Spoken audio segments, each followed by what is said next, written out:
Listo, estamos al aire. Buenas tardes, bienvenidas y bienvenidos a esta segunda parte de la segunda jornada de octavo seminario de Historia y Filosofía de la Ciencia. A continuación tendremos una suerte de continuación de la discusión que tuvimos ayer sobre filosofía de la mente. Y en el día de hoy tendremos dos charlas sobre este tema. La primera es por el profesor Alejandro Rosas de la Universidad Nacional de Colombia, que nos estará hablando sobre la ciencia del juicio moral. Y luego tendremos la presentación del profesor Juan Diego Morales de la Universidad de Cartagena sobre la emergencia ecológica de nuestras mentes. Antes de continuar, les recuerdo que este evento continúa y mañana continúa en este mismo auditorio, en este mismo lugar. Para los que nos están viendo por Zoom, también habrá posibilidad de vernos en transmisión, pero los que estén en Medellín los invitamos a que vengan, a que nos acompañen de forma presencial. Aquí hay espacio para muchos más. Bueno, le damos entonces la bienvenida al profesor Alejandro Rosas. Alejandro, bienvenido.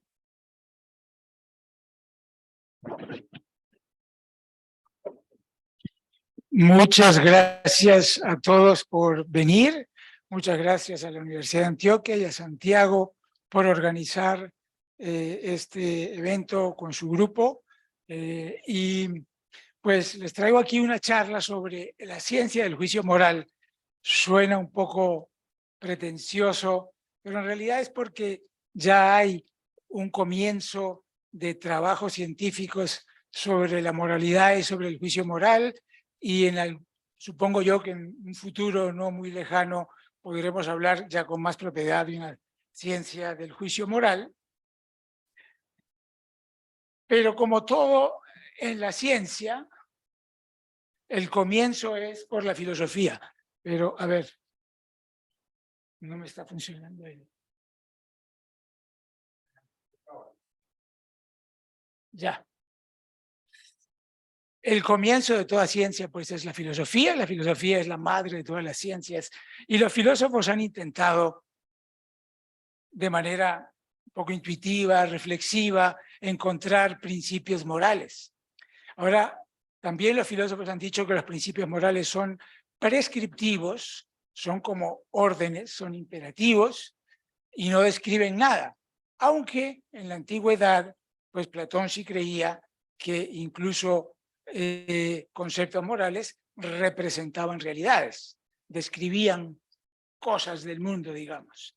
Ahora, si uno no es realista, y pues yo no lo soy, sino más bien lo que se llama en filosofía a veces antirrealista, igual uno puede decir que puede haber una ciencia de los principios morales que están asentados en la mente, ¿sí?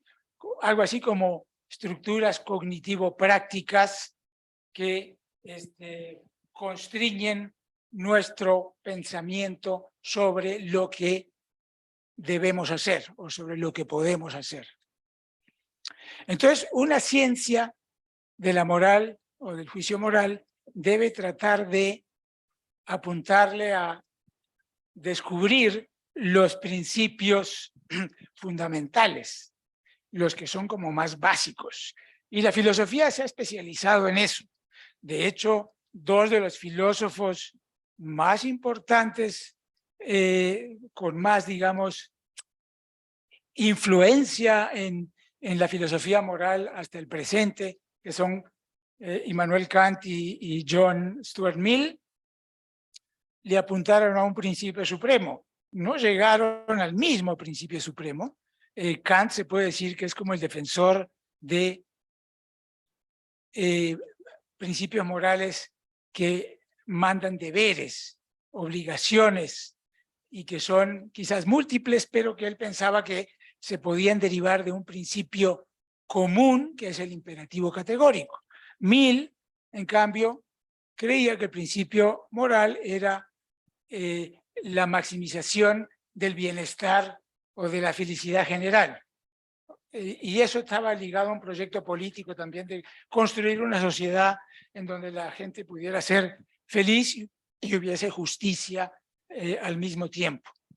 De hecho, Mill reconocía la existencia de deberes, o la otra cara de la misma moneda son los derechos, pero pensaba que los derechos podían entrar en conflicto, ¿sí? Y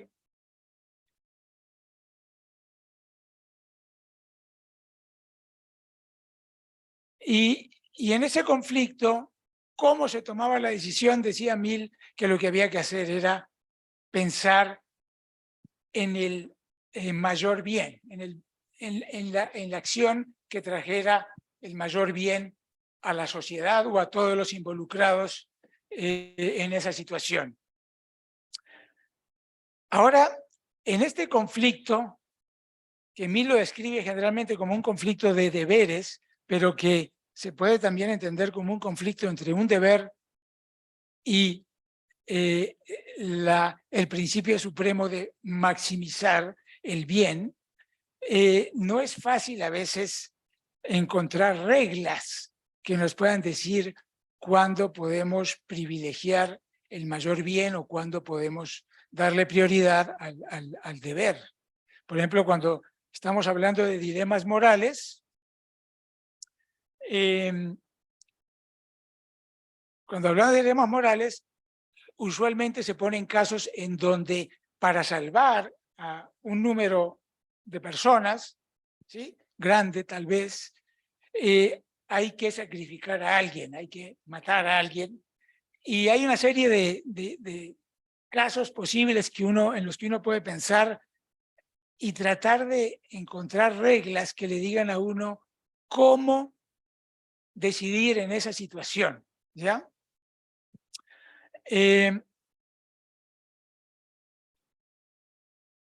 Aquí les pongo en figuras una serie de casos de dilemas morales que son todos muy parecidos. En todo caso, todos tienen que ver con el sacrificio de una persona. Una persona muere para salvar a un número, en este caso, no muy grande de personas, 5 personas, ¿ya? Pero desde un punto de vista utilitarista uno diría que muera uno es mejor a que mueran 5, ¿sí? Pero cuando uno enfrenta estos dilemas, las intuiciones no siempre le dicen que los números son decisivos.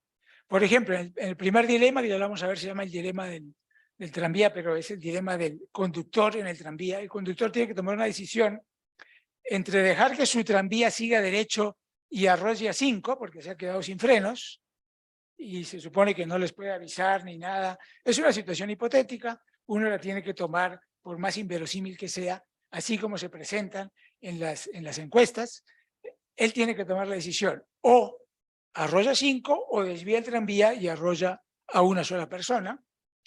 Y las filósofas, por ejemplo, que han estudiado estos casos inicialmente, que son Philippa Foot y Ruth Thompson, Philippa Foot pone este dilema y dice como que es permisible desviar el tranvía y matar a uno, ¿ya? Pero en los demás casos la cosa se puede complicar, y aunque los números son exactamente los mismos, la respuesta intuitiva parece no ser la misma. Ahora vamos a ver un poco esos casos. Esto se va pero solito.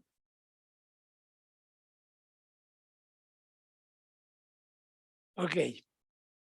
Entonces, tenemos el caso del dilema del conductor del tranvía, que les acabo de exponer, y luego un caso que es similar, que se llama trasplante, o le suelen llamar trasplante. Es un médico que tiene 5 pacientes que van a morir si no les consigue órganos para trasplantar, y tiene un paciente sano, ¿ya? Y piensa, bueno, si yo a este paciente sano le quito los órganos que necesito y se los pongo a estos 5, salvo a 5 matando a uno. Estructuralmente, o hay un patrón común con en donde o puedo matar a 5 o puedo matar a 1, pero la intuición le dice a uno, aquí es permisible desviar el tranvía. Y allá la intuición le dice a uno, no, eso no es permisible, ¿ya? Eso no es permisible. Entonces, la pregunta es, ¿por qué no? Y Philippa Foot trató de encontrar una regla que dijera, que pudiera explicar por qué no, por qué esto que aparentemente desde un punto de vista de los números y de la utilidad es lo mismo, en el fondo es diferente. Y la respuesta a la que ella llegó es que aquí el conductor tiene que decidir entre matar 1 o matar 5. O sea, en ambos casos va a cometer un daño, ya sea a 5 o a 1. Y es mejor dañar a 1 que dañar a 5. Pero en este caso del trasplante, el médico no tiene que decidir entre matar a 5 o matar a 1. El médico no va a matar a los 5, los quiere salvar, los quiere ayudar. Y entonces lo que dice Philippa Foot es, bueno, cuando es matar contra matar, el número es el que decide. Pero cuando es hacer daño contra ayudar, no necesariamente el número decide. Es mejor dejar morir, no matar, dejar morir, porque el médico no los va a matar. Digamos, la muerte de ellos no depende del médico. Están enfermos por otras razones. Entonces ella decía, miren, el médico puede ayudar a estos 5 matando a 1, pero no es permisible. O sea, cuando se trata de decidir entre matar a 1 ayudando a 5 o dejar que 5 mueran matando a 1, entonces es mejor que dejar que los 5 mueran. Y de hecho, cuando estos dilemas se presentan a la gente, así es como la gente decide, ¿ya? Y la gente decide y uno les puede preguntar, ¿y por qué la diferencia? Algunos pueden decir algo, otros dicen, no sé, es como algo, un sentimiento ahí que le ayuda a uno a decidir, pero Philippa Foot, como todos los filósofos y filósofas, quería ver la regla. Y la regla que ella encontró es, miren, si es decidir entre matar a 1 o matar a 5, es mejor matar a 1. Pero si es dejar morir a 5 o matar a 1, es mejor dejar morir a 5 que matar a 1. Esa fue la regla. Judith Jarvis Thompson, más adelante, criticando a Foot, dijo, pues la verdad, no siempre es mejor dejar morir a 5 que matar a 1, ¿ya? Y puso este otro dilema, que es el más conocido, ese que le llaman el dilema del trolley, que es, no es el conductor el que toma la decisión, es un espectador que no está manejando el tranvía, pero tiene una palanquita que puede tomar la decisión él puede tomar la decisión de desviar el tranvía o no, ¿ya? Y entonces, si él toma la decisión de desviar el tranvía, mata a 1 por ayudar a 5, por no dejar morir a 5. De lo contrario, si no hace nada, él deja morir a 5 porque le parece que matar a 1 es inaceptable. Pero de hecho, cuando uno hace la encuesta y la misma Ruth Thompson dijo, me parece que es permisible en este caso desviar el tranvía, o sea que el espectador desvíe el tranvía y en ese caso estaría matando a 1 para salvar a 5. Exactamente lo que el doctor no debería hacer, según el sentimiento, la intuición esa que más o menos uno ausculta cuando hace una encuesta más o menos grande, 80, 100 personas, y de hecho en trasplante el 20% dicen es correcto y el 80% dice no es correcto que el doctor le quite los órganos a este señor para ponérselos a los otros, pero aquí el 80% dicen sí es correcto que mueva la palanca y el 20% dice no es correcto. O sea, se invierten las proporciones y uno se pregunta ¿por qué? No es fácil de verdad saber por qué. De hecho, Philippa Foot había puesto un caso similar a este, en donde ella encuentra que sí es permisible salvar a 5 matando a 1. Y es el caso de la de la cueva que se está inundando. Hay unos señores de la mina, están trabajando en una cueva y se empieza a inundar, pero la salida de la cueva es muy estrecha y una persona por querer salir se atasca. Y entonces, lo que en 10 minutos van a ahogarse. ¿Qué hacer? Lo que pueden hacer es dinamitar las rocas que están alrededor del señor que está atascado y obviamente matarlo, porque eso lo va a matar. Y Filipa dice, yo creo que en este caso sí es permisible.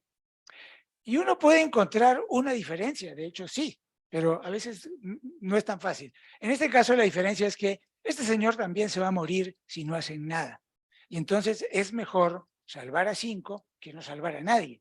O sea, por no matarlo al señor, van a morir todos, si incluso el que está atascado. Entonces, eso parece ser una razón en favor de que en este caso sí se puede matar a uno para salvar a 5, pero aquí no, ¿ya? Porque este señor no se va a morir de todas maneras. Esa es una diferencia que uno puede encontrar. ¿Esto a qué viene? A que en el fondo ambas filósofas reconocen que a veces se pueden violar los derechos de una persona para salvar a un mayor número, para obtener un mayor bien.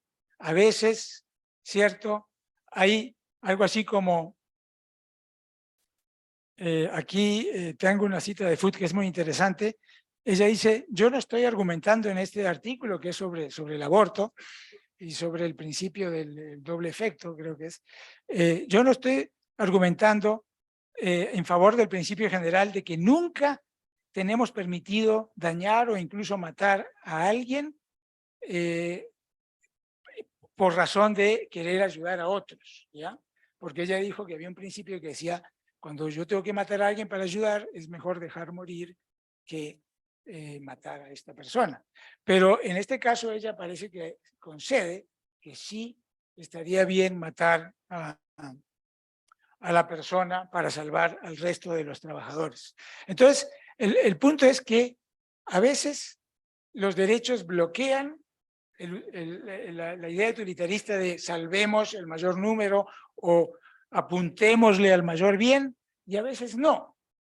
Pero no es tan fácil saber cuáles son las reglas que nos ayudan a decidir eso. Ya, no es tan fácil. A veces hay que, estas señoras se pasaron un buen rato. Uno lee el artículo de Thompson, se da cuenta que ella se pasó buen rato pensando,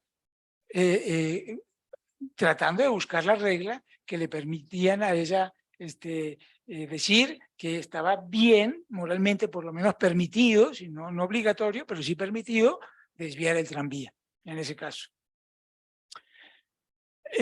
Bueno, entonces, todo esto a razón de que a veces el utilitarismo sí tiene una prioridad sobre los derechos. ¿Pero en qué casos? En realidad, yo dejo la pregunta abierta, no creo que no sea posible sistematizar todas las reglas que uno puede usar para los casos, pero hay una cosa que sí me parece clara y que es interesante en el contexto del debate científico, psicológico, sobre los dilemas morales, y es que cuando enfrentamos estos dilemas, estamos intuitivamente calculando un balance de costos y beneficios morales. Y ahí está una frase de Foot que dice, yo no defiendo que nunca se puede dañar a alguien, incluso matarlo, todo depende del balance del bien y el mal. Lo suelta así en su artículo y ya. Y eso me parece que debería tener una influencia muy importante sobre los estudios científicos psicológicos sobre el juicio moral, pero no la ha tenido hasta ahora.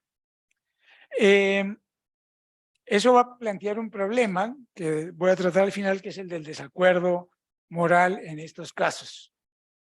Pero lo que me importa mostrarles primero es que de hecho la evidencia empírica parece sugerir que la gente cuando responde a estos dilemas está calculando un balance de costos y beneficios y lo hace de una manera intuitiva y muchas veces uno puede preguntarle si, bueno, ¿cuál es el principio que usted usa? De pronto los psicólogos incluso han hecho estudios de ese tipo y se han dado cuenta que no todas las reglas son accesibles. De pronto se requiere un esfuerzo especial y un entrenamiento especial que pueden tener los filósofos, pero no la persona del común que responde a estos dilemas.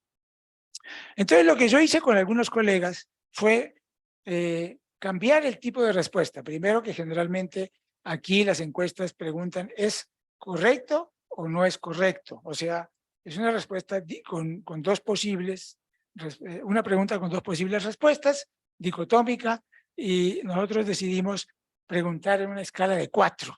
Y la escala de 4 iría más o menos así. Es completamente mal, está completamente incorrecto matar a la persona, está más mal que bien, está más bien que mal o está totalmente bien, ¿ya? Entonces, ahí les damos a las personas la posibilidad de que contesten en una escala, porque de hecho la gente puede sentir ahí como dos cosas encontradas, en conflicto, y hay que tener en cuenta que a veces eso produce la sensación de que hay algo bueno y hay algo malo y hay que permitírselos expresar eso en la respuesta. Bueno, y lo otro que hicimos es que vamos a plantear solamente dilemas de estos duros en donde se usa a una persona como medio para salvar a otros.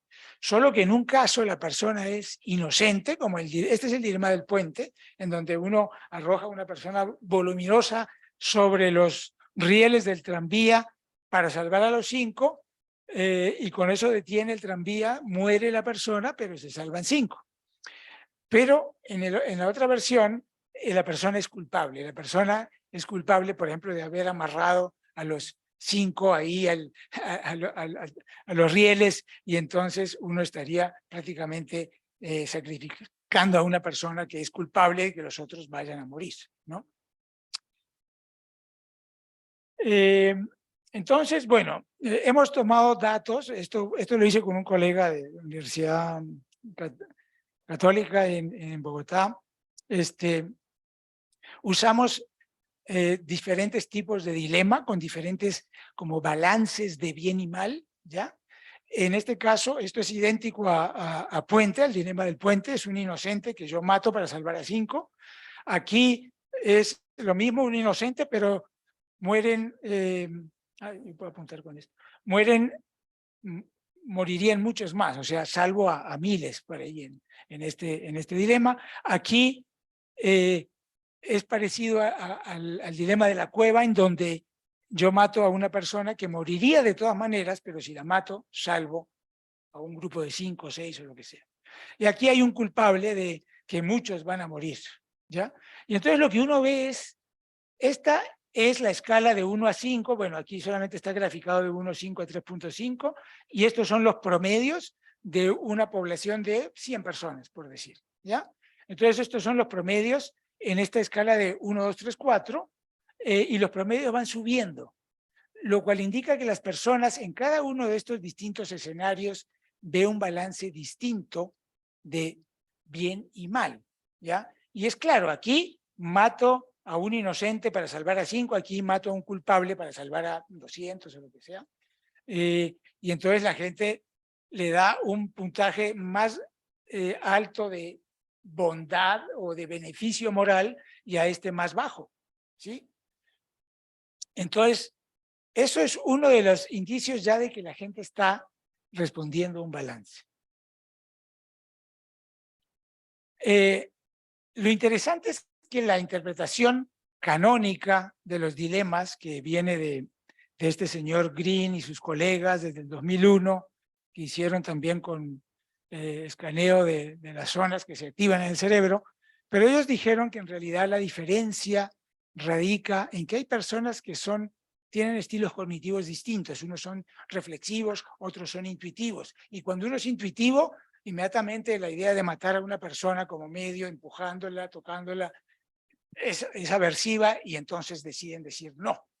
En la escala de ellos es sí o no, ¿no? ¿Es correcto o es incorrecto? Entonces ellos decían no. La diferencia, el desacuerdo está en que uno es intuitivo y va a decir siempre no, y el otro es reflexivo y ve que hay un beneficio y entonces dice, sí, es correcto.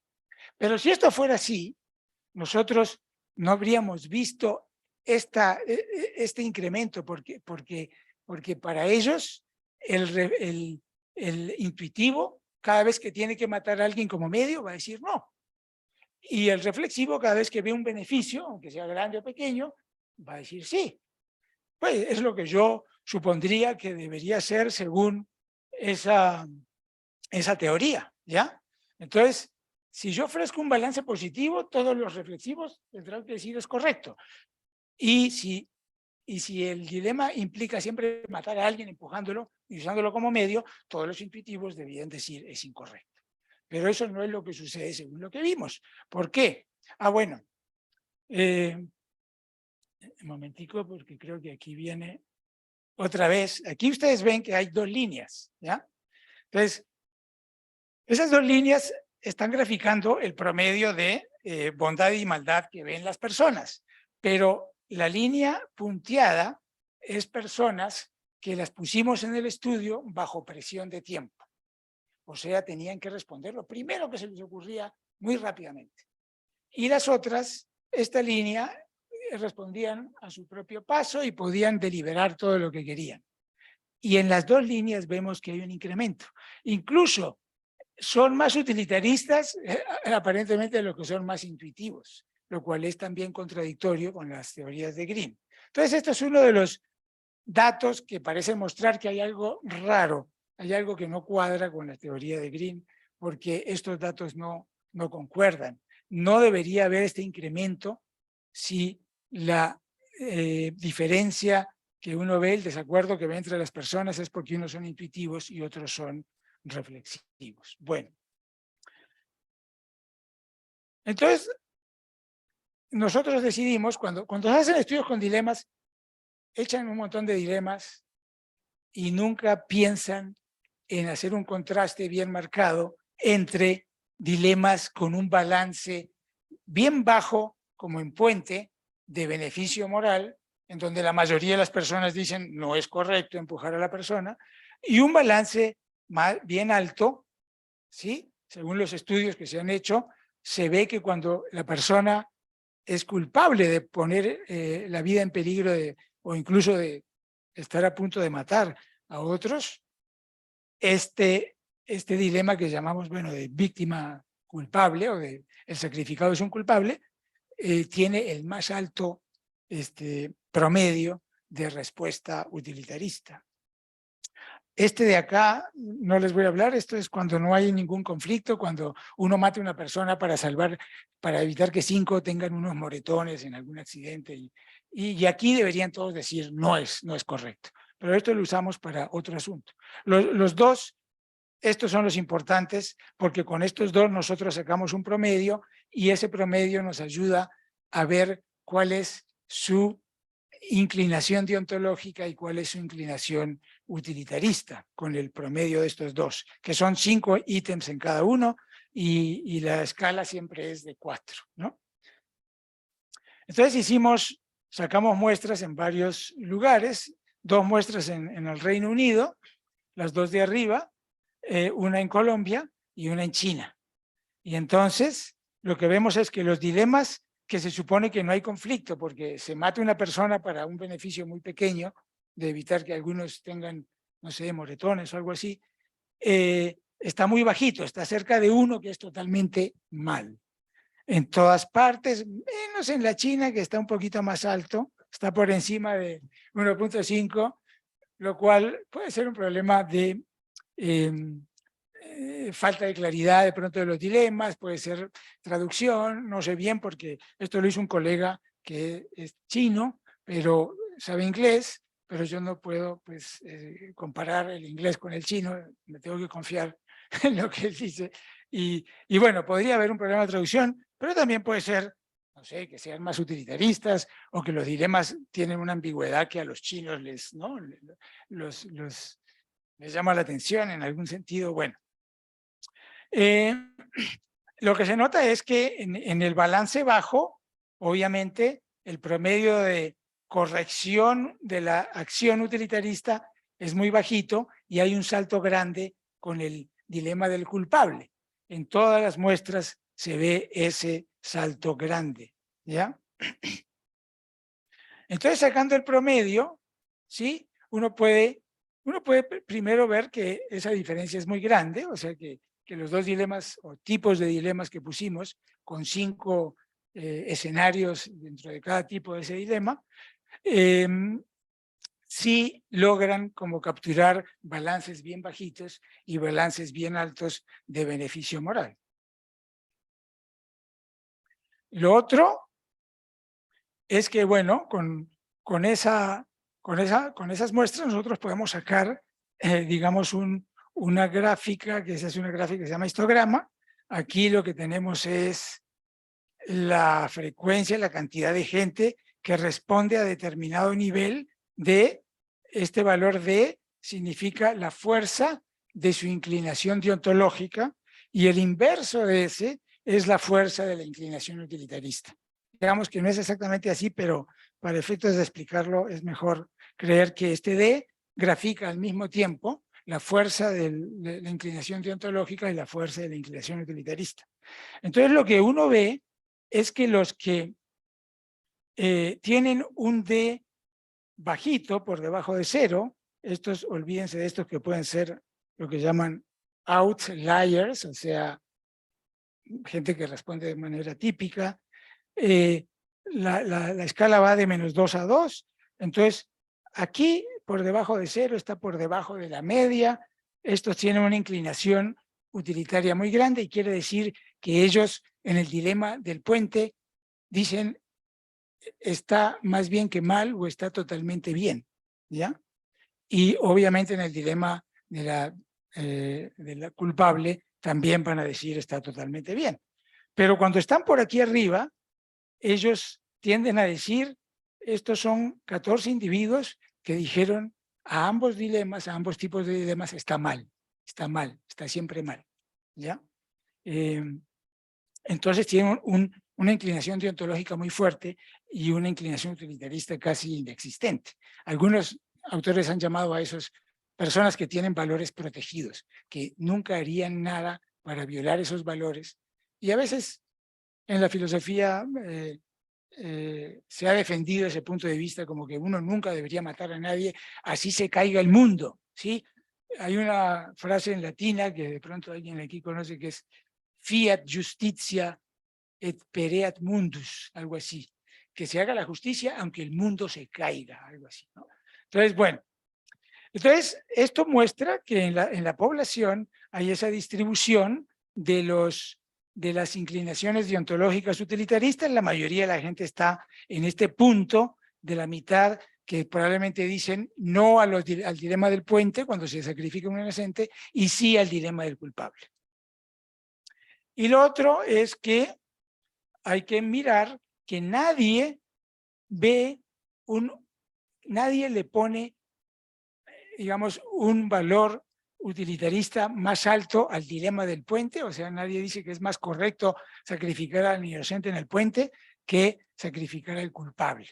Nadie invierte el orden, ese orden sigue siendo el mismo para todos, pero sí hay 34 participantes de 770, o sea 4.4%, que dieron la misma respuesta para alto y para bajo, para los dilemas de poco beneficio y para los dilemas de alto beneficio. 14 dijeron que está siempre mal, totalmente mal, matar a un inocente o matar incluso a un culpable para salvar a otros. 5 dijeron que está totalmente bien en ambos casos y 15 dieron un valor intermedio, pero el mismo o sea, no vieron ninguna diferencia. Eso también se puede explicar como que hay gente que está distraída y responde todo, ¿no? O sea, uno puede, pero es un porcentaje muy bajito. Ese es el punto. El punto es que la gran mayoría de las personas ve la diferencia y responde a la diferencia. Pero no todos responden igual a la diferencia, porque precisamente, ¿sí? Este histograma lo que nos muestra es que tienen distintos puntos de transición, como de cambiar de decir está mal a decir está bien. Algunos ya hacen la transición con poquito beneficio, ya están haciendo la transición, otros nunca la hacen y así. Hay esa diferencia, hay ese desacuerdo. Y ese desacuerdo es el que me lleva a mí a la parte final de la charla, que es, ¿hay alguna posibilidad de que esos desacuerdos se puedan resolver? O sea, cuando la gente ve que la transición es más bien con poco beneficio y otros no, tiene que ser el beneficio muy alto para matar a alguien, hay algunos que están equivocados y otros están correctos. ¿Cómo decidimos eso? Yo no sé, pero intuitivamente lo que me parece es que eso depende de sensibilidades personales, ¿ya? Donde uno piensa que hace la transición. ¿Por qué? Porque si nos concentramos, por ejemplo, en cuántas vidas harían el sacrificio de una persona inocente permisible, pero si hacemos esa pregunta, sonaría un poco raro, un poco extraño decir que hay un número válido, como decir, no, 10 ya es suficiente, o 20, o 5. Es como que es una pregunta que no tiene respuesta objetiva y que depende de la sensibilidad de la persona. Y si eso depende de la sensibilidad de la persona, pues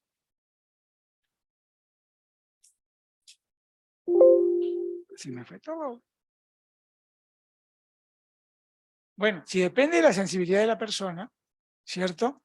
Entonces, no hay ningún acuerdo, no hay ningún punto de transición en donde todos podamos ponernos de acuerdo. Lo que sí hay es una sensibilidad mayoritaria que está como en esa gráfica que les mostré, en ese histograma, que está como que, uy, en el primer caso está más mal que bien o totalmente mal, y en el segundo caso está más bien que mal o totalmente bien, o sea, matar a un culpable para salvar a aquellas personas que esa persona está amenazando.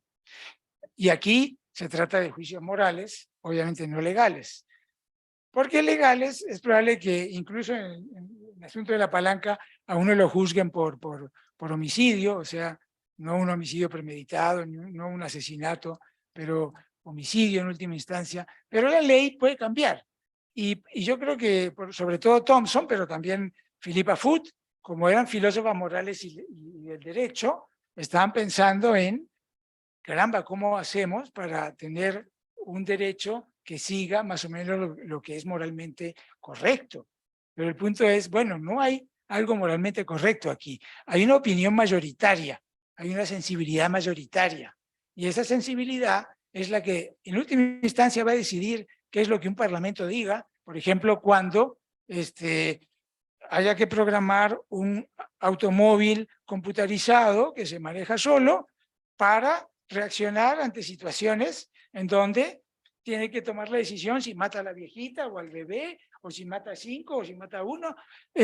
Esas preguntas ya se plantean y el derecho tiene que tomar la decisión, pero la decisión no se va a tomar sobre la base de una norma válida, sino sobre una decisión mayoritaria, porque no veo cómo se puede hacer de otra manera. Muchas gracias por su atención y estoy abierto a las preguntas.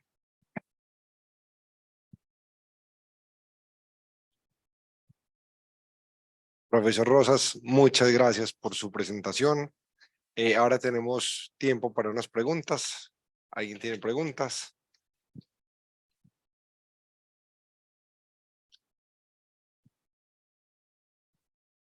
Muchas gracias, Alejandro. ¿Hay evidencia empírica de cómo cambian los juicios cuando cambia el tipo de persona que está involucrada? Es decir, si es uno mismo, si es un familiar o el tipo de casos de Williams que Williams presenta justo para esto, cómo se correlaciona eso, porque sería chévere como ver qué tanto es algo de una categoría diferente, como una masa o un pueblo o algo así, y que entonces no es que estén haciendo un cálculo utilitarista, sino que hay otro mecanismo. Por eso quería preguntar cómo está la evidencia en ese aspecto.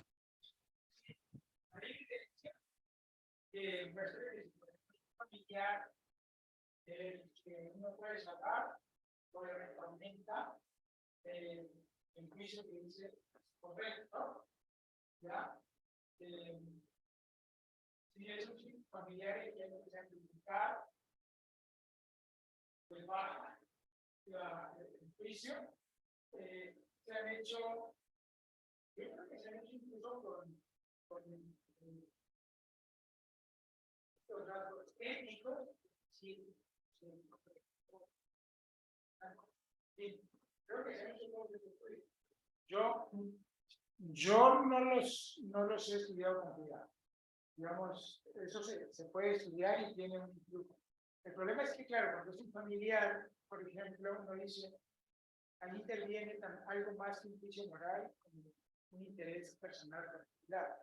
Entonces, el juicio moral, en un sentido más imparcial o más, ¿no? Se puede auscultar mejor cuando la persona, sí, y cuando uno lo pone, bueno, es un indígena o es un hombre de color, o es ¿verdad? También hay prejuicios que entran. Claro, sabemos que los prejuicios incluyen el juicio moral, pero este tipo de estudios que son como asépticos respecto a ese tipo de características de las personas, buscan como un núcleo puramente biológico desde el punto de vista del individuo, ¿no? La sensibilidad de ese tipo. Pero justo el punto de gente como Williams va a ser criticar que el hecho de que eso se puede aislar del juicio moral, como no es un sesgo, mejor dicho, eso al menos hace parte de la investigación. Y si estamos pensando en términos de una ciencia de los juicios morales, es algo que debería estar al menos desde el comienzo. Por eso quería saber si también habían tenido diferencias en términos del time press y los que sí tenían el tiempo para pensar. Sí, por ejemplo. No hicimos nosotros con esas características. Y de nuevo, pienso que aunque es un hecho, que eso incluye los juicios morales, no sé si decir que no es un sesgo, no es un sesgo, pero es una interferencia de otros factores. Sí. ¿Se puede discutir? Sí.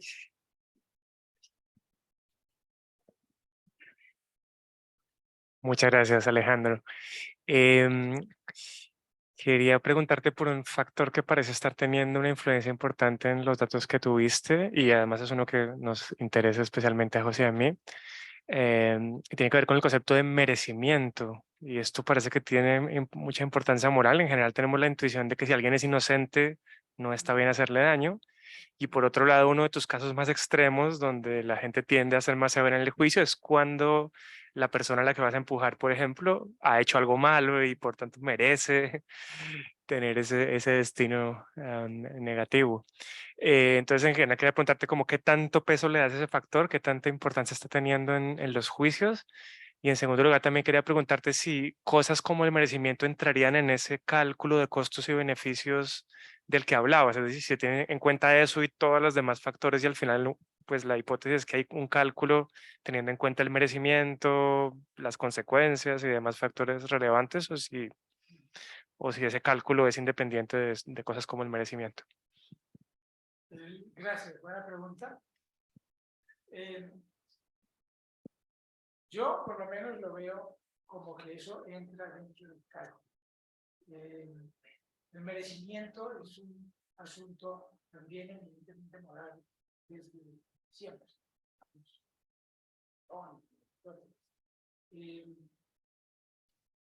Entonces, el punto es que matar a un inocente es un costo moral mucho más grande que matar a una persona culpable, sobre todo porque matándolo puedo salvar a otros que están inminentemente en peligro de muerte por culpa de la persona. ¿Sí? Entonces, eso entra dentro lo veo como parte del cálculo. Y a diferencia del caso de la familia o de los prejuicios raciales que podríamos llamar, me parece que eso forma parte del núcleo de la moral, del merecimiento. ¿Ya? 1000, generalmente alguien podría objetar, pero es que usted está metiendo ahí una idea deontológica. Pero la manera como yo leo a 1000 es que para 1000 los derechos son parte del cálculo. Lo que pasa es que la defensa de los derechos es tan importante para conseguir la felicidad general que adquieren como un estatus especial, ¿no? Y cuando alguien viola derechos y se hace culpable y se hace merecedor de un castigo, eso también entra en el cálculo. Y esto lo que muestra es un poco que entra en el cálculo. Así como entra en el cálculo, si yo salvo 5, no es lo mismo que si salvo 100 o 1000.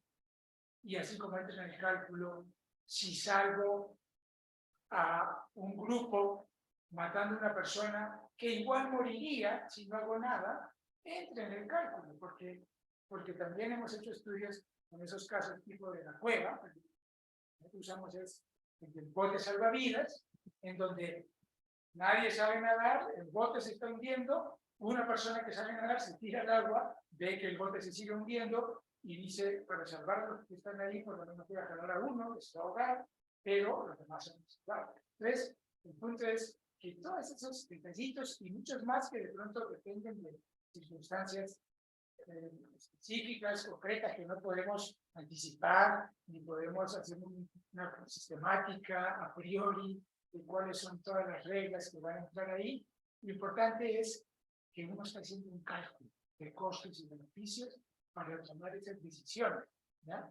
Y eso va por encima de si vamos a llamar a una cosa el mayor bien y la utilidad y a otro los derechos. Va por encima porque esas dos cosas se están computando unas contra otras. Es decir, no es lo mismo matar a un inocente que matar a una persona que es culpable y que no es otro.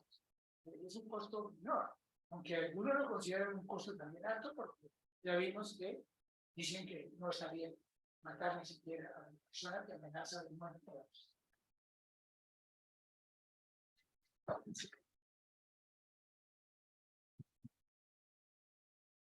Muchas gracias, Alejandro, por la charla tan interesante. Yo tengo como una preocupación con la idea misma de hacer una ciencia moral, tal y como la has explicado bien, porque pues, no soy experto en moral, pero ni en filosofía moral, pero uno como que quisiera poder zanjar una diferencia entre en filosofía de la ciencia, ¿no? Se llama el contexto de explicación y el contexto de justificación, ¿cierto? Entonces, como que cuando uno trata de hacer filosofía moral, hasta donde me acuerdo, uno estaba también muy metido en el ámbito de la justificación moral, ¿cierto? De dar buenas razones de por qué actuar de esa manera está bien o, bueno, en fin.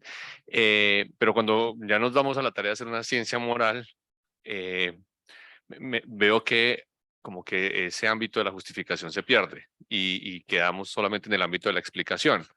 Y lo que ocurre en el ámbito de la explicación, de cómo es que generalmente tomamos o hacemos juicios morales, uno me da la impresión de que uno puede correr el riesgo de cometer algo así como lo que se llama en filosofía la falacia naturalista, ¿cierto? O que aquí podría ser algo así como la falacia convencionalista, porque es algo así como que, bueno, la mayoría tomaría esta decisión dados estos factores y estos elementos, entonces uno dice, bueno, es chévere que la mayoría tome esa, pero la mayoría puede estar equivocada, pues, porque no responden a un principio moral, no sé, o un ideal, cierto, regulativo, que era lo que finalmente buscaba gente como Kant o, bueno, los autores estos clásicos. Sí, claro, es la pregunta del millón, ¿no? La clase naturalista ahí. A ver,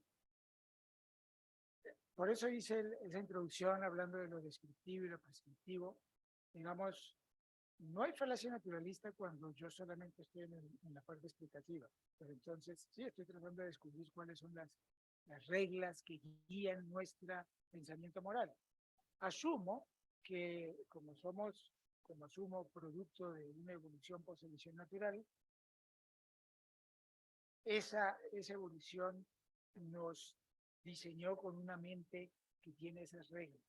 Y el punto es, bueno, ¿cuáles son? ¿Ya? Obviamente cuando uno tiene este proyecto, dice, bueno, ¿y qué pasa si esas reglas están mal. Pero ¿contra qué lo vamos a medir? Si esas son las reglas, si uno toma una postura evolucionista, no hay contra qué medirlo. Tenemos una naturaleza moral porque tenemos esas reglas aquí. Y con esas reglas tratamos de dirimir todos los debates y las deliberaciones morales. Pero usamos siempre esas reglas. Y probablemente usemos siempre derechos, el mayor bien. Yo coincido con Mill en que esas dos, digamos, principios están ahí en el común de las gentes y los usan. Y yo creo que esos datos lo que muestran es que los están usando, porque están usando ambas reglas para hacer un cálculo de costos y beneficios en los diferentes escenarios en donde el mayor bien conflictúa con los derechos, ¿ya? Entonces, yo creo que esas reglas están ahí, las están usando. Ahora, esas reglas son normativas, sí. Pero si las personas tienen distintos, les otorgan diferentes pesos a la regla utilitarista y a la deontológica, y uno se pregunta, bueno, pero ¿cuál sería el correcto? Es como no sé, como querer sostener el mundo parado en el mundo, algo así. O sea, si uno piensa como realista, esa pregunta se plantea. Y bueno, pero, ¿y si eso está mal? ¿Pero contra qué lo voy a medir? No hay contra qué medirlo. Si solo son reglas en la mente de una especie, como la humana, ¿ya? No hay contra qué medirlo. Y eventualmente esos desacuerdos solo se le van a dirimir votando, ¿ya? Porque, ¿sí? O sea, la mayoría va a decidir qué es lo correcto. Y a mí me parece que eso sea malo porque no veo contra qué más lo vamos a medir, no veo cómo se va a resolver. ¿Cuál es el número de personas que tengo que salvar para matar a un inocente? Hasta la pregunta suena como absurda. O sea, no puede haber un número. Hay sensibilidades distintas. Usted le puede parecer en una situación que está bien en ese caso, ¿sí? Matar a uno para salvar a 5 y en otra situación de pronto que no. Y así. Y de pronto hay algunas reglas ahí, pero incluso esas reglas no se miden contra nada, contra nada. Son reglas que están ahí, la gente usa, ya. Bueno, un anuncio. Estamos sobre el tiempo, ya nos pasamos el tiempo, igual empezamos tarde, pero yo creo que como somos pocos y sigue solo una charla, podemos extendernos un poco más para darle pie a las dos preguntas que faltan. Igual, no sobra decir que ojalá cortas y cortas de respuestas. Creo que mi pregunta es muy corta. Antes habías dicho que el merecimiento entra en el cálculo, ¿no? Y también has dicho que sacrificar o no a alguien depende de la sensibilidad de la persona al final, ¿no? Me pregunto si en ese sentido es correcto decir que el merecimiento entra en el cálculo o más bien que el cálculo está determinado o permeado por el merecimiento. ¿Sí me hago entender? O sea, una cosa es como que usted tenga, no sé, una suerte de sistema computacional que hace un cálculo y a través de ese cálculo da la respuesta, ¿no? Y dentro del sistema computacional hay un componente que sería el merecimiento y con base en el sistema completo, incluido el merecimiento, usted da la respuesta. Esa es una manera. La otra es que usted tenga ese sistema computacional y voy a decirlo así, como a la base de ese sistema computacional, como el hecho de ese sistema computacional sea la sensibilidad, que al final es como la que pones allí, y la sensibilidad, digamos, permee ese sistema, permee el sistema no como un componente, sino que permee el sistema y con base en eso se dé la respuesta y sea eso, el hecho de que la sensibilidad permee el sistema lo que impida que al final, digamos, se pueda determinar plenamente las respuestas, como que al final termines diciendo, digamos, que sacrificar o no a alguien depende de la sensibilidad de la persona. No se puede hacer allí como una fórmula. Y en el primer caso, ¿dónde está la sensibilidad? En el primer modelo, en donde el merecimiento está ahí metido, La sensibilidad también. Sería el merecimiento mismo, digamos. El merecimiento sería como la fuente de la sensibilidad que sí. Sí, ya, bueno, no sé, porque si por ejemplo ponemos el caso de el puente, ¿no? El primer puente, en donde uno tiene que sacrificar a una persona inocente para salvar a un número. La sensibilidad le puede decir a uno el número mínimo que yo acepto es 50. Y otro muy utilitarista dice, no, creo que con 10 más. Ahí está la diferencia en la sensibilidad. Sí. Y el merecimiento es igual en ambos casos. Y hay diferencia en la sensibilidad en cuanto que uno me parece que 50 es lo mínimo y a otro me parece que ya con 10 no se puede. Ya, ok, bueno, entonces más bien es que yo no he pensado suficientemente sobre el merecimiento y tal vez no haya una relación directa entre merecimiento y sensibilidad. Y dejando de lado el merecimiento, mi pregunta sería si la misma pregunta, pero poniendo como componente del sistema computacional la sensibilidad. Sí, sí. Sí, la sensibilidad está ahí como porque no hay objetivamente un número que en el caso, por ejemplo, del puente, le digo a una persona, es correcto o no es correcto. No hay un número en donde todos estén de acuerdo. Entonces la sensibilidad siempre está afectando la respuesta.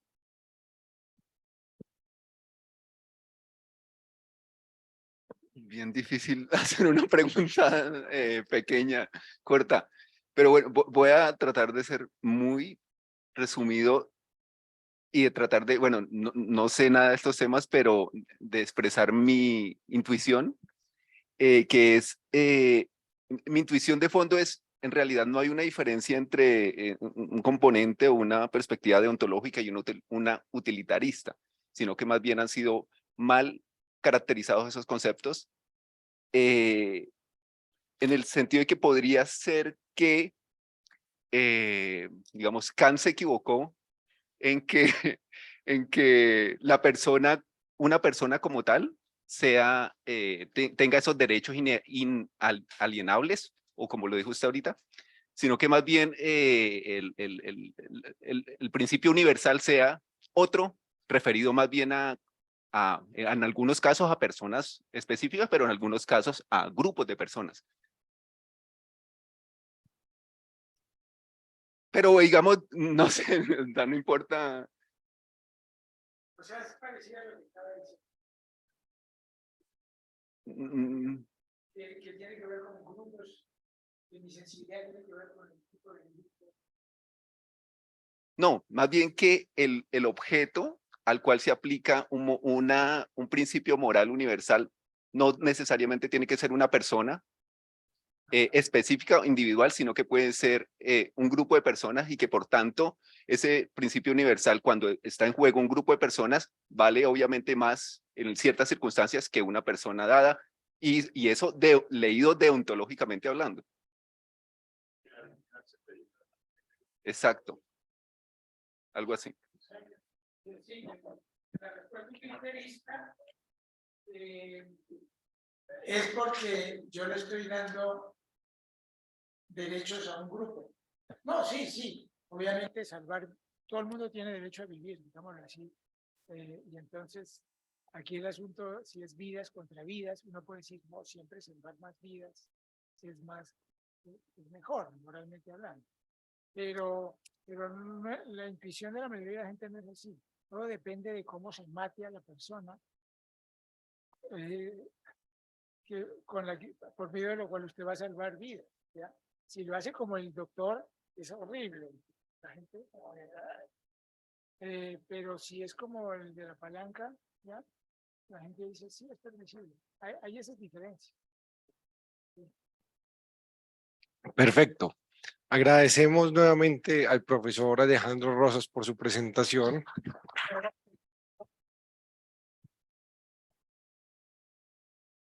Y le damos la bienvenida al profesor Juan Diego Morales. Voy a poner la presentación.